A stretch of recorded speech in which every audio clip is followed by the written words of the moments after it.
Vue aérienne sur le champ de coton de 3 hectares de Mathias Azonondo à Soklobo dans la commune de Dassa-Zoumé. C'est le temps des récoltes pour ce cotonculteur de 50 ans, ici à l'œuvre avec l'aide de 3 salariés dans le centre du Bénin. 4 tonnes 400. L'année passée, j'ai pu obtenir une production de 4 tonnes 400. Pour cette récolte, je ne sais pas encore exactement ce que cela va donner parce que cette production n'a pas donné ce que j'espérais. Depuis plusieurs mois, la demande en coton augmente dans le pays. Le Bénin devrait produire 669 000 tonnes de coton pour la campagne 2024-2025. Le Bénin est aujourd'hui le premier producteur de coton en Afrique, avec une production record qui a atteint 765 000 tonnes en 2021. Et donc, toute cette production était exportée de façon brute vers le Bangladesh et d'autres pays. Mais récemment, le pays s'est lancé dans l'exportation de produits finis en coton made in Bénin. Cette ambition repose en grande partie sur la zone industrielle de Glodjigbe, dans le sud du pays. Le site comprend des unités de filature, tissage, teinture et tricotage pour fabriquer des produits textiles 100% coton. Aujourd'hui, la GDIZ a une capacité de transformation de 40 000 tonnes de fibres.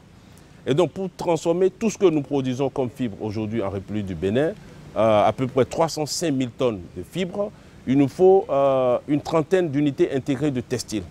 Ici, dans ce showroom de la zone, des échantillons des différents articles fabriqués par la société sont exposés.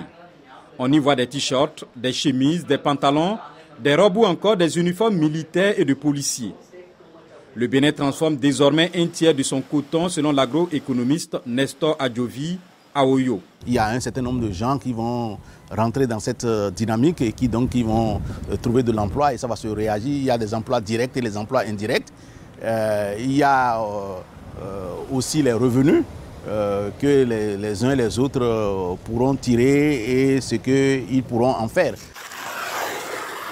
À plus petite échelle, des petits artisans comme la marque de vêtements et bijoux couleur indigo, située dans la ville côtière de Ouida, s'y mettent aussi.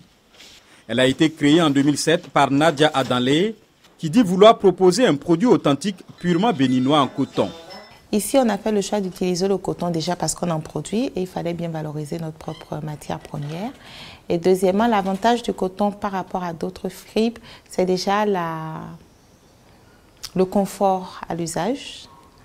Quand on porte ce coton, il est aéré, il est bon pour le corps, il est hypoallergénique.